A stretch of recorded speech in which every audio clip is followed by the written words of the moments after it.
नमस्कार, मैं हूं असलम अंसारी और आप देख रहे हैं भारत टीवी 24/7। इस वक्त हम मौजूद हैं इटावा में, जहां पर हमारे साथ भारतीय जनता पार्टी के दिग्गज नेता गोपाल मोहन शर्मा होंगे।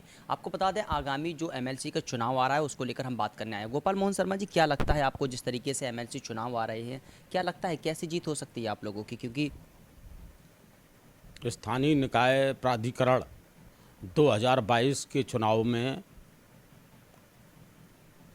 भारतीय जनता पार्टी के साथ जिन मतदाताओं को मत करना है, वो समझते हैं कि हमारा उज्जवल भविष्य और प्रदेश की तरक्की और विकास कैसे हो सकता है, इसके लिए वो लगातार भारतीय जनता पार्टी के पक्ष में मतदान करने का उन्होंने हृदय से मन बना लिया है।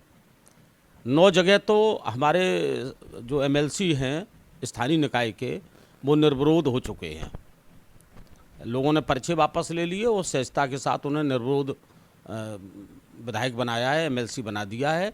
और मैं समझता हूं कि उनके एमएलसी बनने से उस क्षेत्र की पूर्ण तरक्की होगी, पूर्ण विकास होगा।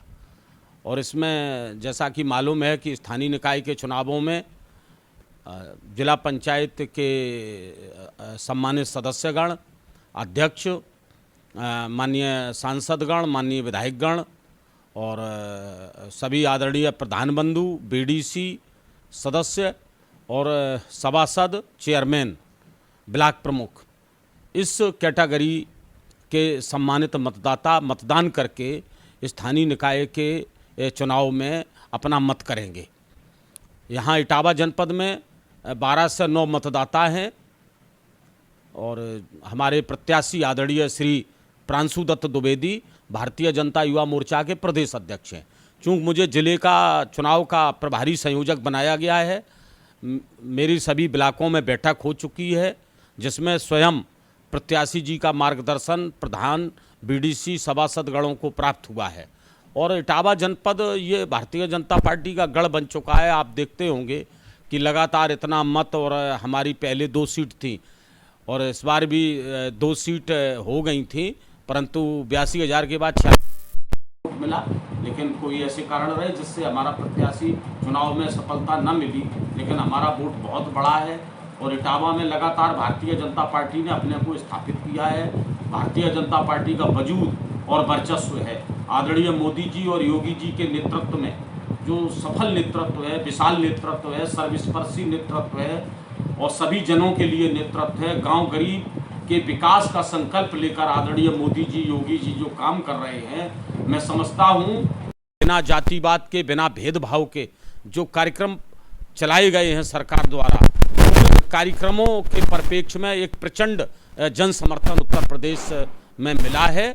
और ये जो 36 सीटें हैं, इन 36 सीटों में भी हम समझते हैं कि हमारी पूर्ण सीटें बीजेपी को मिलने वाली हैं और बहुत तेज़ी के साथ विधान परिषद में भी अपूर्ण बहुमत होगा, ताकि प्रदेश सरकार के द्वारा कोई भी फैसला लिया जाएगा, जो भी अच्छे निर्णय आएंगे, जो भी अच्छी नीतियां बनेंगी, उन नीतियों का समर्थन विधान परिषद से प्राप्त होगा। इसलिए हमारा सभी सम्मानित मतदाताओं से भी अपील और अनुरोध है कि वो केवल और केवल अच्छे प्रत्याशी के रूप में श्री प्रांशु दत्त द्विवेदी, जिनसे विकास की भी संभावनाएं हैं, जिनसे न्याय की भी संभावनाएं हैं और जिनसे अच्छे नेतृत्व की भी संभावना है, उनको अपना मत देकर शर्मा जी, आप ग्राउंड जीरो की बात कर लेते हैं। जिस तरीके से प्रधानमंत्री ने एक योजना चलाई थी, शौचालय योजना। शौचालय योजना की बात की जाए, जब हम गांव में जाते हैं तो गांव में कई शौचालय ऐसी हैं जो जर्जर पड़ी हुई हैं। क्या लगता है कि उसमें भी घूसखोरी हो रही है?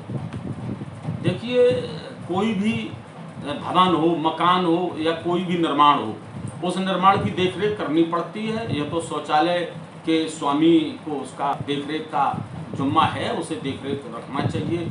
उसमें दरवाजे ठीक से लगे हों, उसमें ठीक से उसमें स्थिति ठीक रहे और उसमें कहीं थोड़ा बहुत कहीं जीड़ सीड़ अगर होता है तो उसको जो शौचालय का स्वामी हो उसको ठीक कराना चाहिए। लेकिन कहीं ना कहीं ये भी तो देखा जा सकता है, जिस तरीके से पीएम और सीएम ने एक योजना चलाई थी कि डायरेक्ट खाते में पैसा भेजा जाएगा, जिससे बिचौलियों को ख़त्म किया जा सके। लेकिन आज भी बिचौलियाँ ख़त्म नहीं हुए हैं।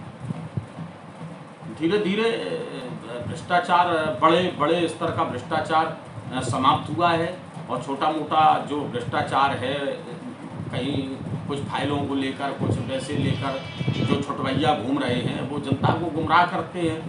तो जनता गुमराह होने के कारण थोड़ा सा लगता है कि हमें जल्दी से सहूलियत मिल जाएगी, इसलिए गलतफहमी में आकर के छोटा पूरा भ्रष्टाचार जो हो रहा है उसको भी और कार्यकर्ताओं को और जनता को पूर्ण सहूलियत देने के लिए आदरणीय योगी जी इस मामले में पहुंच सकते हैं और वो छोटे स्तर का भी भ्रष्टाचार रोक के मानेंगे, ऐसा मेरा विश्वास है। शर्मा जी, आप एक बीजेपी के दिग्गज नेता माने जाते हैं, क्या लगता है कि इटावा में कोई फैक्ट्री लगनी चाहिए, क्योंकि युवाओं की यही मांग है? पहले आदरणीय मुलायम सिंह जी मुख्यमंत्री रहे, उनके बेटे मुख्यमंत्री रहे। हम तो तब से लगातार, चूँकि हम विपक्ष में रहे और लगातार जिलाध्यक्ष भारतीय जनता पार्टी के रूप में हमने तो यही बात उठाई कि अगर समाजवादी पार्टी के नेता और जो कहे जाते हैं धरती पुत्र, उनके कार्यकर्ता नारा लगाते हैं, लेकिन इटावा में ऐसा कुछ नहीं किया। इटावा में अराजकता, गुंडागर्दी बढ़ी, इसलिए लोगों ने उनको उखाड़ फेंक दिया। और अगर कोई योजना आए और इटावा में कोई कारखाना लगे, कोई विकास की बयार चले, ऐसा हमारा प्रयास है। और इसके संबंध में जो भी होगा वो हमारे विधायक हैं, हमारे माननीय सांसद हैं, वो सब इस आवाज़ को आदरणीय योगी जी तक पहुंचाएंगे, मुख्यमंत्री जी तक पहुंचाएंगे और जो संभव इटावा में हो सकेगा वो कराया जाएगा। आगामी त्योहारों को लेकर इटावा की जनता को क्या संदेश देना चाहते हैं?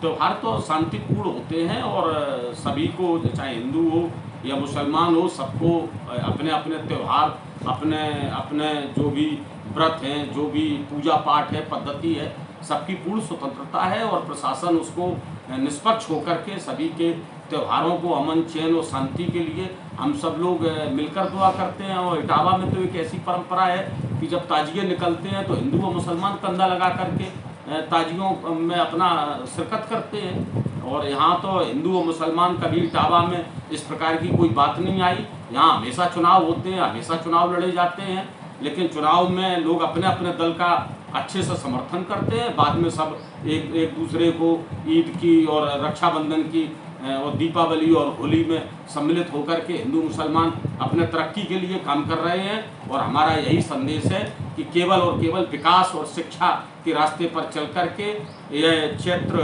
की नवरात्रि के अवसर पर ऐसा संकल्प लें और बुराइयों को दूर करें और प्रकाश के माध्यम से, अच्छे विचारों के माध्यम से हम सब शिक्षा के क्षेत्र में आगे बढ़ें और भाईचारा स्थापित करें और नर सेवा नारायण सेवा का संकल्प लें। चलिए, बहुत बहुत धन्यवाद। ये थे हमारे साथ भारतीय जनता पार्टी के दिग्गज नेता गोपाल मोहन शर्मा, जिन्होंने विभिन्न मुद्दों पर वार्तालाप की है। कैमरामैन सिमंत तिवारी के साथ असलम अंसारी, भारत टीवी, इटावा।